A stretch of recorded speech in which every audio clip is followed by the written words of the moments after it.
Whales are among the most magnificent of Earth's creatures. Massive and majestic, they rule the oceans and inspire us to consider the wonder of life. Yet many evolutionists claim that whales also provide powerful evidence for evolution, celebrated as clear examples of how life was not created by God, but rather evolved slowly over millions of years. Is this claim true? Join us now on Tomorrow's World, where we'll take a close look at this whale of a tale.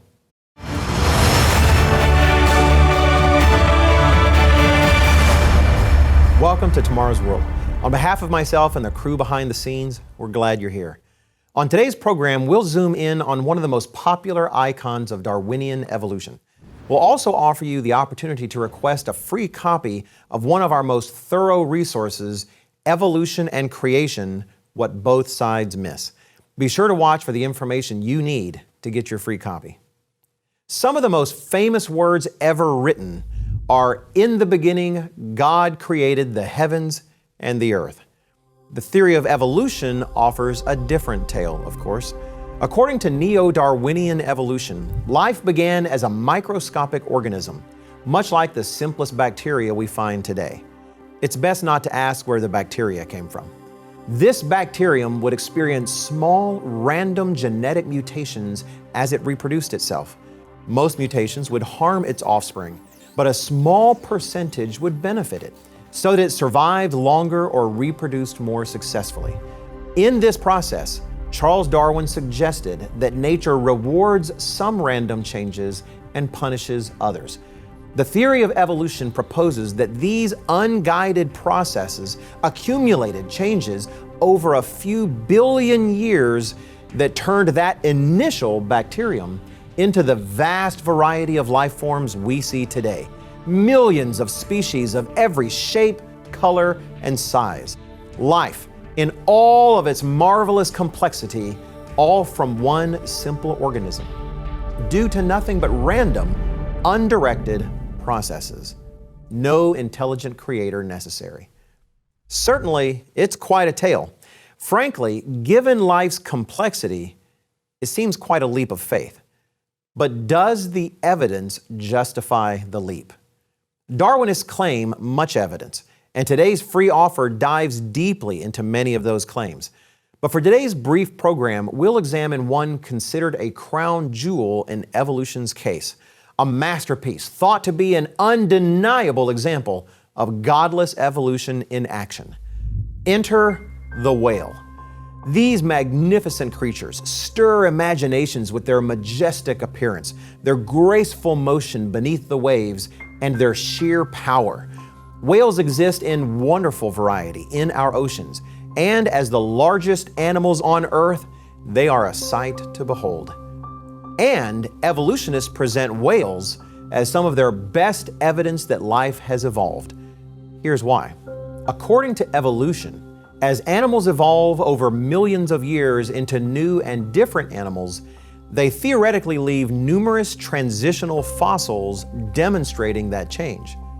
Embarrassingly, the potential transitional fossils that have been found are far fewer than what should be found if evolution is true. But evolutionists believe whales are exceptions. Fossils appearing to illustrate whale evolution parade through textbooks and popular writings. As evolutionist and author Jerry Coyne writes, "But we don't have to imagine how whales evolved. Whales happen to have an excellent fossil record, courtesy of their aquatic habits and robust, easily fossilized bones. And how they evolved has emerged within only the last 20 years. This is one of our best examples of an evolutionary transition, since we have a chronologically ordered series of fossils, perhaps a lineage of ancestors and descendants, showing their movement from land to water."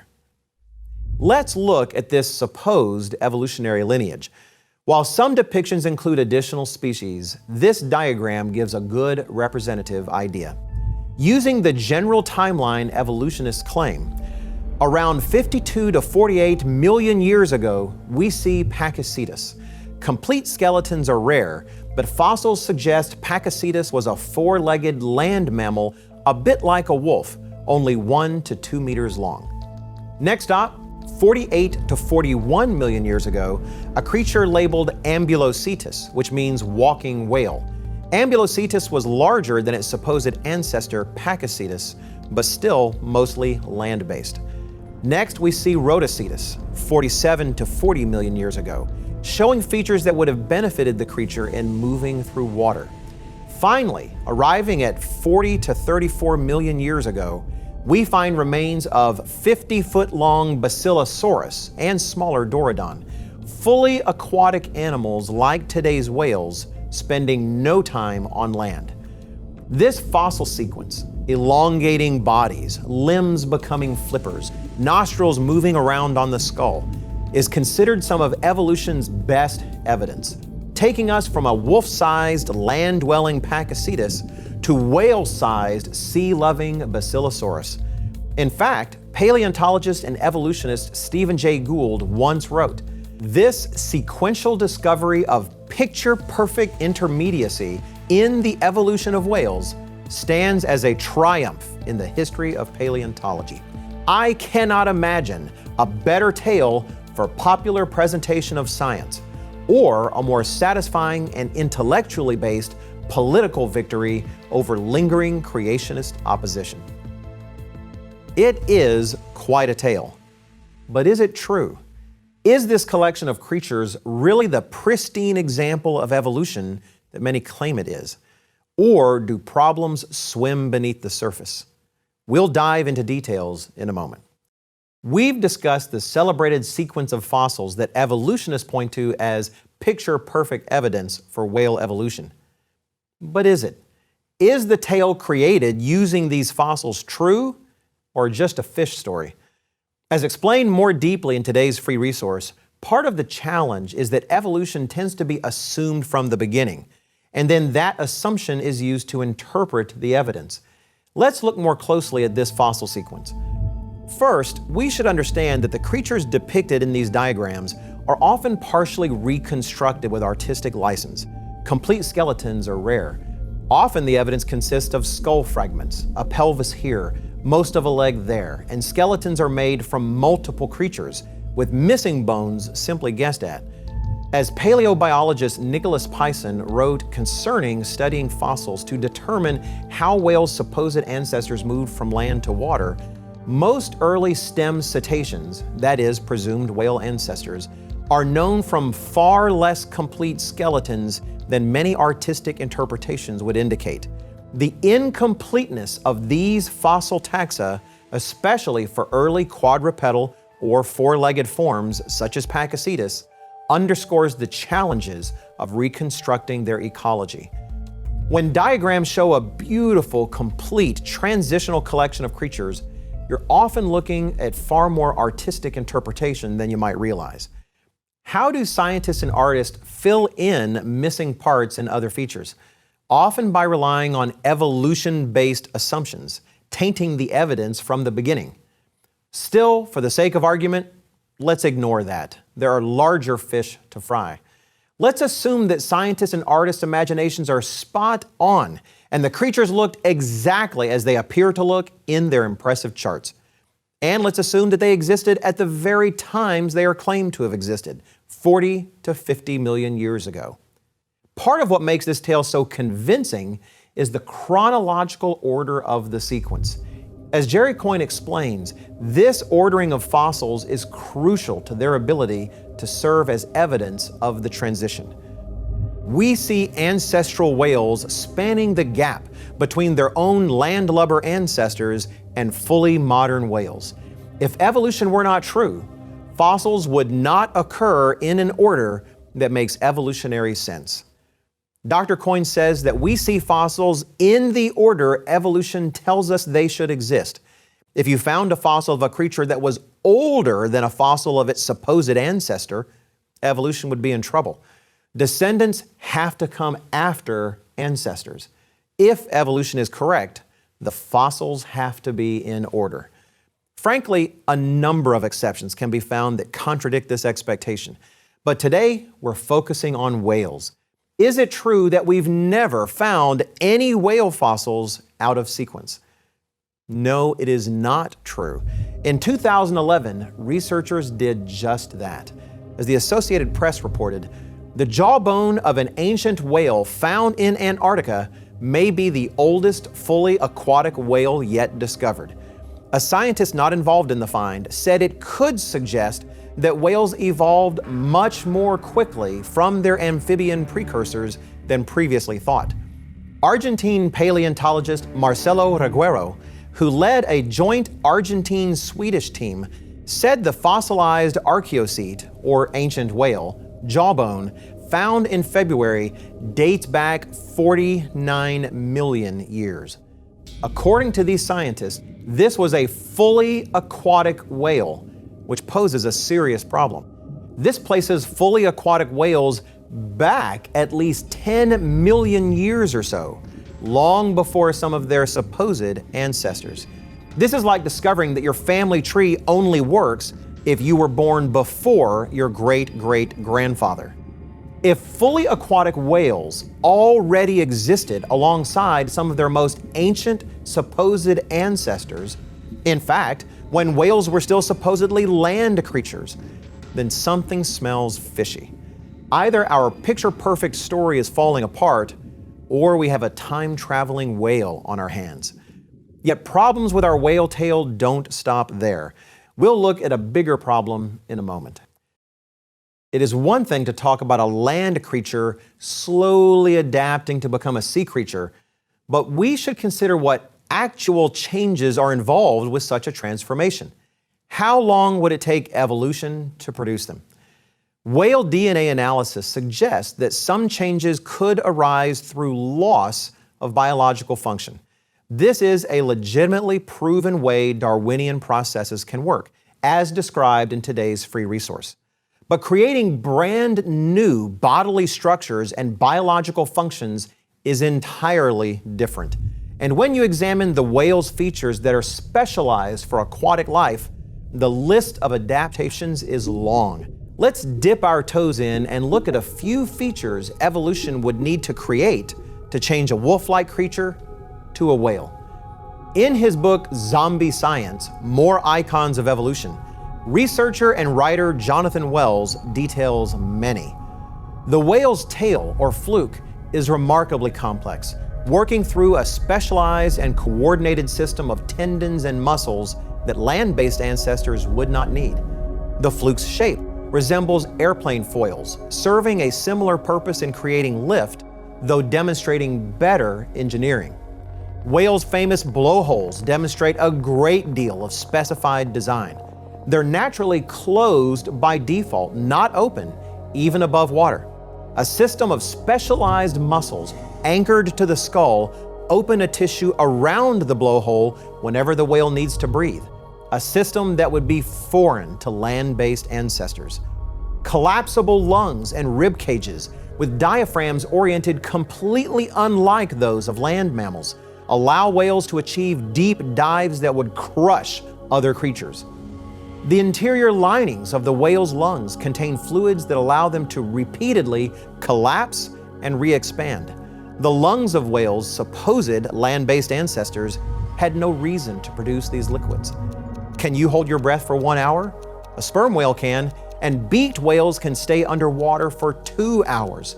This is only possible with a far more efficient metabolism shift that land mammals are capable of, redirecting blood to the brain and slowing the heart.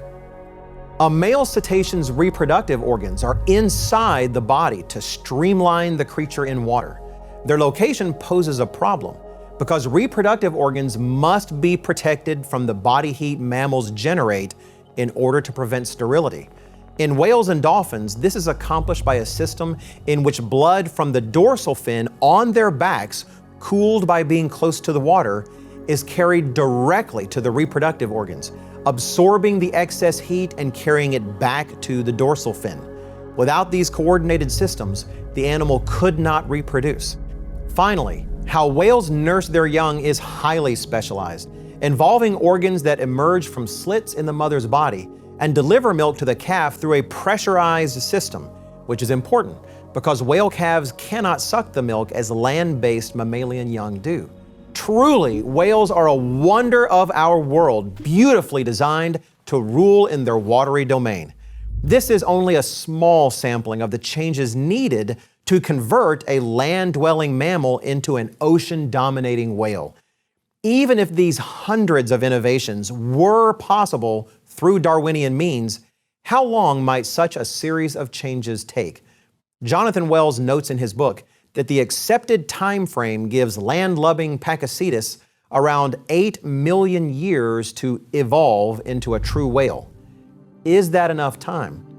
To answer the question, Wells looks at studies on the rates of genetic mutation in creatures such as fruit flies and human beings, and reports on the work of population geneticist Richard Sternberg, who applied these rates to whale evolution. Noting that a study suggested that fixing only 2 coordinated mutations would take 100 million years for humans, Wells reports on the obvious conclusion. Assuming a generation time of 25 years for humans and 5 years for the ancestors of cetaceans, including whales, Sternberg pointed out that fixing just 2 mutations in the latter would take millions of years longer than the time available in the fossil record. So there isn't enough time to fix even 2 mutations, yet we need hundreds or even thousands of new mutations. Obviously, 8 million years is not long enough to accumulate enough accidental mutations to turn a walking whale into a real whale, even if neo-Darwinian theory were right about the power of mutations, which it isn't. Yet, as we've seen, the problem is worse than that, because the discovery of a fully aquatic whale that existed around the same time as land-loving Pachicetus means that all of these changes would have had to have happened within only 1 to 3 million years. If these changes could not have happened in 8 million years, they definitely could not have happened in 3, let alone 1. We'll put everything together in the next segment and replace this fish story with facts and truth. My friends, the more one dives into the details of the supposedly picture-perfect tale of whale evolution, the less it seems like a masterpiece and the more it seems like a low-budget monster movie fit for Mystery Science Theater 3000. The sort that people watch not because it's good, but because it's so much fun to poke holes in it and laugh at the bad special effects. Today we've seen that the plot has chapters that happen in the wrong order, poorly developed characters, some of which show up in scenes they don't belong in, and everything happening in a ridiculously impossible length of time that is way too short, like in bad soap operas, where a character has a baby one day, and by the end of the season, the baby's already old enough for high school. If this picture-perfect illustration of evolution is this problematic, then what of the supposedly lesser evidence?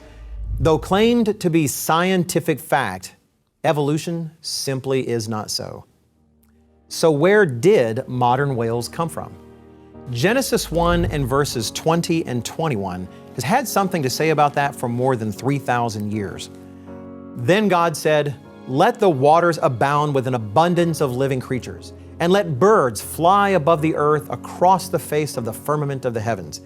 So God created great sea creatures and every living thing that moves, with which the waters abounded, according to their kind, and every winged bird according to its kind. And God saw that it was good. These magnificent creatures have a creator, and He is responsible for their remarkable design and engineering, their astonishing abilities, and their beautiful variety. We should note, however, that it is wrong to assume that the creatures God created cannot change at all, or that a great capacity for variety does not exist in living creatures. For instance, the whales of today may have changed somewhat from the original sea creatures of day 5 in the Genesis creation week. Consider, when God created dogs on day 6, do we imagine that meant He created every variety of dog exactly as we see them today? Did Adam and Eve see vast herds of Chihuahuas running across the plains, or Great Danes, or Dachshunds, or Saint Bernards? No. Apparently, he began with something much like a wolf, and from such magnificent beginnings, mankind has been able to tease out details, eliminate unwanted characteristics, and breed different varieties. Life's design, including the remarkable DNA molecule and its incredible programming language, is a tribute to a creator of great forethought, something discussed and illustrated in today's free offer. Yes, we can begin with a wolf-like dog and intelligently produce new dogs over time, like Chihuahuas and Great Danes. Yet the idea of taking a wolf-like creature and producing a blue whale, as we've seen today, that is a different claim entirely. Yet if that tale isn't truly supported by the evidence, then what of the larger, grander tale of evolution in general? Not that a wolf-like creature can eventually become a blue whale, but that a bacteria can one day become a blue whale. That fairy tale is one we'll save for another day. But you can address it now with today's free offer, Evolution and Creation, What Both Sides Miss. I hope you will order your free copy. And I hope we'll see you here at Tomorrow's World next week, where Gerald Weston, Richard Ames, Rod McNair, and I will be waiting for you, ready to share the clear teachings of God's Word, what prophecy declares is coming in the days ahead of us, and Jesus Christ's gospel of His coming kingdom. Until we're together again, take care.